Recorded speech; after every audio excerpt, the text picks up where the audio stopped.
ሩሲያ ወደ ጦር ሜዳ ያሰማራችው አዲስ ድሮን የዩክሬንን ጦር እያፈራረሰ መሆኑ ተሰምቷል። መብረቁ የተባለው ይህ ድሮን በዩክሬን ጦር መኮንኖችም ሳይቀር የተመሰከረለት ሆኗል። ሌሎች ድሮኖችን አቅፎ በጥልቀት በመግባት ዘግናኝ ጥቃት መፈጸም የሚችለውን ይህንን ድሮን በተመለከተ የምዕራቡ ዓለም መገናኛ ብዙሃን በሰፊው ዘግበውበታል። እንመለከተዋለን። ይህ እንዳለ ሆኖ የዘለንስኪ ቀኝ እጅ ከቤተ መንግስት መልቀቃቸውን ተከትሎ ሩሲያ ምላሽ ሰጥታለች። በሙስና ቅሌት የተዘፈቁት የዩክሬኑ ፕሬዝዳንት ሰዎች አንድ ባንድ እንደ ዶሚኖ እየወረዱ ይገኛሉ። በሌላ በኩል የአሜሪካው ፕሬዝዳንት ዶናልድ ትራምፕ እዋጋዋለሁ፣ አስወግደዋለሁ ከሚሉት የቬንዙዌላው አቻቸው ጋር በሚስጥር ማውራታቸውን ኒውዮርክ ታይምስ ዘግቦ ጉድ እየተባለ ነው። እንዲሁም ትራምፕ ሀገራቸው የምትጠየቀውን የጥገኝነት ጥያቄ በተመለከተ የወሰኑት ውሳኔ መነጋገሪያነቱን ቀጥሏል።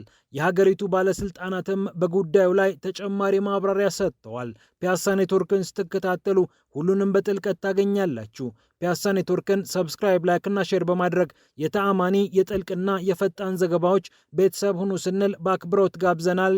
አሁን ወደ ጉዳዮቻችን አለፍን።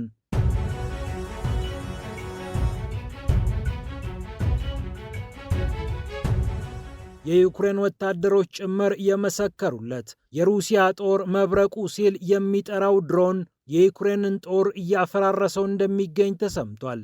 ልክ እንደ አውሮፕላን አቃፊ የሆነው ይህ ድሮን በርካታ ድሮኖችን በውስጡ አቅፎ ከፍተኛ ጥቃት መፈጸም የሚችል እንደሆነም ታውቋል። አነስተኛ ድሮኖች ረጅም ርቀት መሄድ ስለማይችሉ እነዚህን ድሮኖች ሸክፎ በመጓዝ ወደ ታሰበው ኢላማ ሲሄድ ደግሞ ከእቅፉ በማውጣት ከፍተኛ ጥቃት መሰንዘር እንደሚችልም እየተነገረ ይገኛል። ስሙ ሞልኒያ ይባላል የሩሲያው ድሮን። ለቢዝነስ ኢንሳይደር አስተያየታቸውን የሰጡት የዩክሬን ወታደሮች በበኩላቸው ሩሲያ 24 ሰዓታትና 7 ቀናት ሙሉ አዳዲስ ድሮኖችንና የጦር ቴክኖሎጂዎችን በመፍጠር እየፈተነችን ትገኛለች ብለዋል።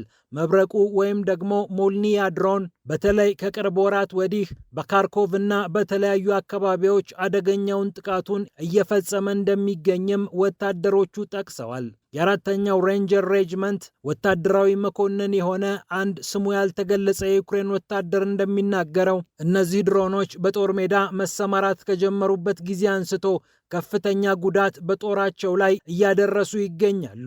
የሞልኒያ ድሮኖች ድሮኖችን ከመሸከምም ባለፈ ራሳቸው አጥቂ ድሮን መሆናቸው ደግሞ ለዩክሬን ጦር በራስ ምታት ላይ ሆድ ቁርጠት ሆነውበታል። ራሳቸውም ያጠቃሉ፣ በርካታ ድሮኖችን ይታቀፋሉ፣ እንዲሁም ጸረ ታንክ ፈንጂዎችን ሳይቀር ያቅፋሉ የተባሉት ሞልኒያ ድሮኖች የሩሲያ ጦር በቅርብ ጊዜ ውስጥ ካሰማራቸው አደገኛ ድሮኖች መካከል የሚመደቡ እንደሆነ ዘገባው አስፍሯል። ሞልኒያ እንደ ድሮን ብቻ ሳይሆን እንደ ድሮን ታክቲክም ጭምር የዩክሬን ጦር ላይ ከፍተኛ ጉዳት እያደረሰ እንደሚገኝም ተሰምቷል። ማዘርሺፕ ድሮን እየተባለ የሚጠራውና ሌሎች ድሮኖችን አቅፈው ከፍተኛ ጥቃት መሰንዘር የሚችለው ይህ ድሮን በተለይ በካርኮቭ አካባቢ ላለፉት ሳምንታት የዩክሬንን ጦር እረፍት እንደነሳም ታውቋል። አነስተኞቹ የሩሲያ ድሮኖች የበለጠ በርካታ ማይል ተጉዘው በጥልቀት የዩክሬን ጦር ላይ ጥቃት እየፈጸሙ እንደሚገኙም ተሰምቷል።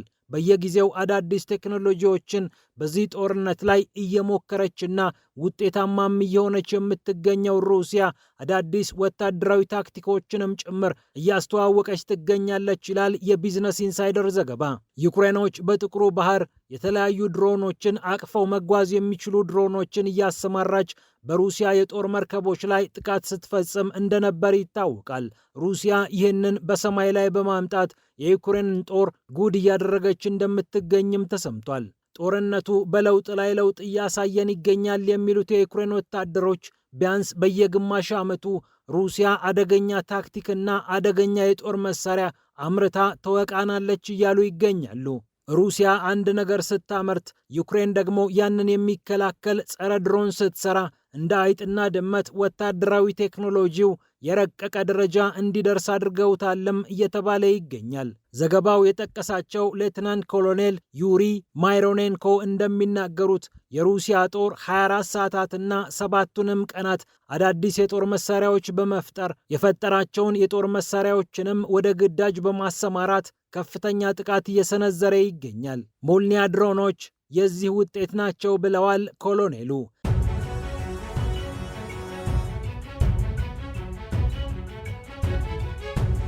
ከዛው ከዩክሬን ሳንወጣ የዩክሬኑ ፕሬዝዳንት ቮሎዲሚር ዜሌንስኪ የቀኝ እጅ መሆናቸው የሚነገርላቸው የፕሬዝዳንት ጽሕፈት ቤት ኃላፊ የሆኑት አንድሪ የርማክ ከስልጣናቸው መነሳታቸው አሁንም ድረስ እያነጋገረ ይገኛል።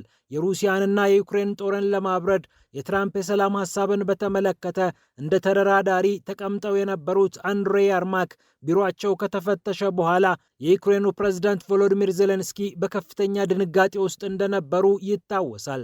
አንድሪ የርማክ ለዜሌንስኪ የቀኝ እጅ ገመና ሸፋኝና ብዙ ነገራቸው እንደሆኑ ይታመናል። የርማክ የፖለቲካ ደላላ ከጀርባ በርካታ ተጽዕኖዎችን መፍጠር የሚችል አቅም ያለው ሰው ነው ሲሉ ብዙዎች ስለ የርማክ ያወሩላቸዋል። አሁን ግን ጥርስ ያወጣው የሀገሪቱ ጸረ ሙስና ቢሮ ከጸረ ሙስና አቃቤ ሕግ ጽሕፈት ቤት ጋር በመተባበር 10 የሚደርሱ ሰራተኞቹን አሰማርቶ ብርቱ ፍተሻ ካደረገ በኋላ የርማክ ስልጣናቸውን ለመልቀቅ ተገደዋል። አንዳንዶች በዜሌንስኪ ተባረሩ፣ ሌሎች ራሳቸው ለቀቁ ይላሉ። ውጤቱ ግን ሰውየው ተሸኝተዋል የሚለውን የሚቀይር አይደለም። የዩክሬኑ ፕሬዝዳንት ቮሎዲሚር ዜሌንስኪ የቅርብ ሰው የነበሩት ነጋዴው ቲሙር ሚንዲች በሀገሪቱ የኃይል ዘርፍ ከፍተኛ ሙስና ውስጥ ገብተው በጸረ ሙስና ቢሮው ሲፈለጉ የነበረ ቢሆንም ፍተሻው ሊካሄድ በነበረ ጥቂት ሰዓታት ውስጥ ከሀገር በመውጣታቸው በዜሌንስኪ ላይ ጣት እንዲቀሰር መደረጉ ይታወሳል። ኢነርጃቶም የተባለው የሀገሪቱ የኃይል ማመንጫ ተቋም በሀገሪቱ ውስጥ ለሚሰሩ የተለያዩ ግንባታዎች ኮንትራቶችን ለግል ተቋማት በሚሰጥበት ጊዜ ይህን ያህል በመቶ ጉቦ ክፈሉ መባላቸው የዜሌንስኪ መንግስት ሰዎችን ቀስ በቀስ በሙስና እንዲጠላለፉ በማድረጉ ምክንያት ከፍተኛ ሁከት በኪየቭ ተነስቶ እንደነበር ይታወሳል። የዜሌንስኪ ሰዎች የፓርቲያቸው አመራሮች ሳይቀሩ አንዳንድ ሰዎችን ካላባረርክልን ከፓርቲው እንወጣለን፣ ወይ እኛን ወይ እነርሱን ምረጥ እስከ ማለት ደርሰው እንደነበርም ይታወቃል። ዜሌንስኪም የየርማክንና የሌሎች ሰዎችን ገመና ለመሸፈን በዩክሬን ሩሲያ የሰላም ጉዳይ ተደራዳሪ እንዲሆን እስከ ማድረግ ደርሰው ነበር። ይህ ሁሉ ነገር ግን የአንድሪ የርማክን መልቀቅ ፈጽሞ ሊያቆም አልቻለም። ሩሲያም በዚህ ጉዳይ ላይ ምላሿን ሰጥታለች። ዕውቁ የሩሲያ ዲፕሎማት ሮዲዮን ሚሮሽኒክ በበኩላቸው የዩክሬኑ ፕሬዝዳንት የጽሕፈት ቤት ኃላፊያቸውን ያባረሩት ራሳቸውን ከሙስናው ቅሌት ለመደበቅ ነው ብለዋል። እናም በዚህ ምክንያት የቅርብ አጋራቸውን የርማክን መስዋዕትነት እንዲከፍሉ አድርገዋል ነው የሚሉት የሩሲያው ዲፕሎማት።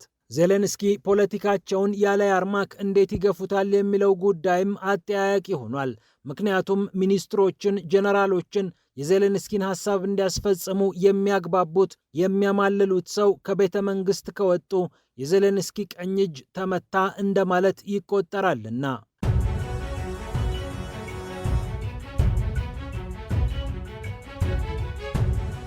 በሌላ በኩል የአሜሪካው ፕሬዝዳንት ዶናልድ ትራምፕ ከቬንዙዌላው አቻቸው ከኒኮላስ ማዱሮ ጋር በሚስጥር ያወሩት ነገር መነጋገሪያ ሆኗል። ኒውዮርክ ታይምስ ነው ሁለቱ መሪዎች በስልክ በድብቅ አውርተዋል ያለው። ሚስጥራዊው የስልክ ጥሪ መታወጁን ተከትሎ በርካታ አስተያየቶች እየተሰጡ ይገኛሉ። አስወግደዋለሁ፣ ቬንዙዌላን በምድርም በአየርም በባህርም እናናውጣታለን ብለው ሲፎክሩ የነበሩት ዶናልድ ትራምፕ እንዴት በድንገት ሀሳባቸውን ቀይረው ከማዱሮ ጋር ለማውራት በቁ የሚለው ጉዳይም መነጋገሪያ ሆኗል። የኒውዮርክ ታይምስ ዘገባ ግን አጠር ያለ ምላሽ ይሰጥበታል። ይህ የተለመደ የትራምፕ ታክቲክ ነው።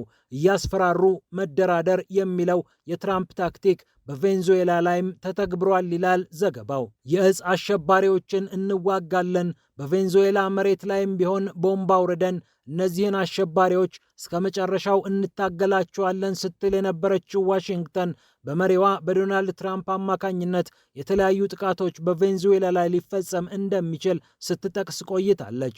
የቬንዙዌላው ፕሬዝዳንት ኒኮላስ ማዱሮ በበኩላቸው ይህ የእብድ ጦርነት በአሜሪካ የሚታወጅብን ከሆነ የጦርነቱ ዓላማ የእኛን መንግስት መጣል እንጂ እውነት እንደሚባለው አደንዛዥ ዕፅ ነጋዴዎችን ማባረር አይደለም ማለታቸውም ይታወሳል። የሀገሪቱ የውጭ ጉዳይ ሚኒስቴር መስሪያ ቤትም የአሜሪካን ክስ በተደጋጋሚ ሀፍረት የሌለው ውሸት ሲል ገልጾት ነበር። እንደ ኒውዮርክ ታይምስ ዘገባ ዶናልድ ትራምፕ ከኒኮላስ ማዱሮ ጋር በስልክ ባወሩበት ሰዓት የአሜሪካው የውጭ ጉዳይ ሚኒስትር ማርኮ ሩቢዮም አብረዋቸው ነበሩ። በቬንዙዌላ እና በኩባ ላይ ጠበቅ ያለ እርምጃ መውሰድ አለብን ብለው የሚያምኑት ማርኮ ሩቢዮ በስልክ ንግግሩ ላይ መሳተፋቸው የዶናልድ ትራምፕ አስተዳደር እያስፈራሩ መደራደርን እንደ ስልት እየተከተለ ስለመሄዱ ማረጋገጫ ሆኗል። የአሜሪካውያን የምስጋና ቀንን ተከትሎ በካሪቢያን አካባቢ የምንወስዳቸውን እርምጃዎች አጠናክረን እንቀጥላለን፣ ቬንዙዌላንም በምድርም ጭምር እናጠቃታለን ያሉት ዶናልድ ትራምፕ በቅርቡ ይህንን ጠብቁ ማለታቸው የሚታወስ ነው። ከ20 በላይ የተለያዩ ጀልባዎችን በካሪቢያን ውሃ ላይ የመታችው አሜሪካ በርካታ ሕይወቶች የጠፉበትን ጥቃት ፈጽማለች። ኮሎምቢያንና ሜክሲኮን ጨምሮ በአካባቢው የሚገኙት ሀገራት ደግሞ ይህንን የአሜሪካ እርምጃ ሲያወግዙት እንደነበር ይታወሳል።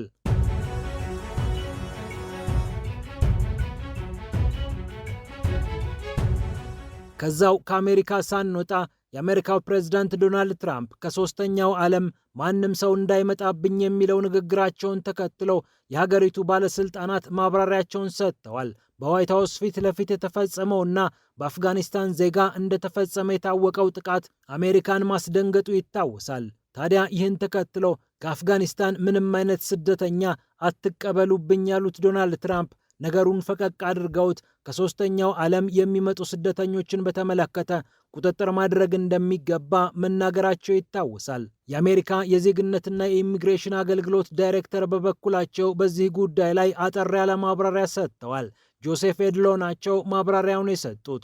እያንዳንዱ ከውጭ የሚመጣው ዜጋ ማን እንደሆነ እስክናጣራ ድረስ ለጊዜው የጥገኝነት ጥያቄዎችን አቁመናል ብለዋል። ከ11 ያላነሱ ከእስያና ከአፍሪካ የተውጣጡ ሀገራትን አትምጡብኝ እያሉ የሚገኙት ዶናልድ ትራምፕ አሁን ደግሞ ነገሩን አስፍተውት የሶስተኛው ዓለም ሰዎች በሀገራችን እንዳይመጡ ከመጡም የመጡትን ጥገኝነት ለመስጠት ረጅም ጊዜ ሊፈጅ የሚችል እንደሆነ እየተናገሩ ይገኛሉ። የኢሚግሬሽንና የዜግነት ጉዳይ ኃላፊው በበኩላቸው ባለሙያዎች የትኛው ሰው ጥገኝነቱን ማግኘት አለበት የለበትም የሚለውን ጉዳይ በተመለከተ የማጣራት ተግባራቸውን ይሰራሉ። የመጨረሻው ውሳኔ እስኪወሰን ድረስ ስራቸውን ከሰሩ በኋላ የመጨረሻውን ውሳኔ ግን እናዘገየዋለን ብለዋል። የአሜሪካው ፕሬዝዳንት ዶናልድ ትራምፕ ህገወጥ ናቸው የሚሏቸውን ስደተኞች በየከተሞቹ እያደኑ በጸጥታ ኃይሎች በቁጥጥር ስር እያዋሉ እንደሚገኙ ይታወቃል። የትራምፕ አስተዳደር በሀገር ቤት የገቡ ስደተኞችን የምንቀበልበት ቁጥር ማነስ አለበት፣ ጥገኝነት የሚጠይቁን ሰዎች በዓመት ከ7500 በላይ ዕድል ሊሰጣቸው አይገባም፣ እንዲሁም በአሜሪካ ምድር ተወልጃለሁ ብሎ እንደፈለጉ ጥቅም ማጋበስ የለም የሚል መመሪያ እያወጡና እየተገበሩ እንደሚገኙ ይታወቃል። ፒያሳ ኔትወርክን ስትከታተሉ ስለቆያችሁ ክብረት ይስጥልን ብለናል። ፒያሳ ኔትወርክን ሰብስክራይብ፣ ላይክና ሼር በማድረግ የተአማኒ የፈጣንና የጥልቅ ዘገባዎች ቤተሰብ ሁኑ ስንል በአክብሮት ጋብዘናል። ሰላም ለዓለማችን።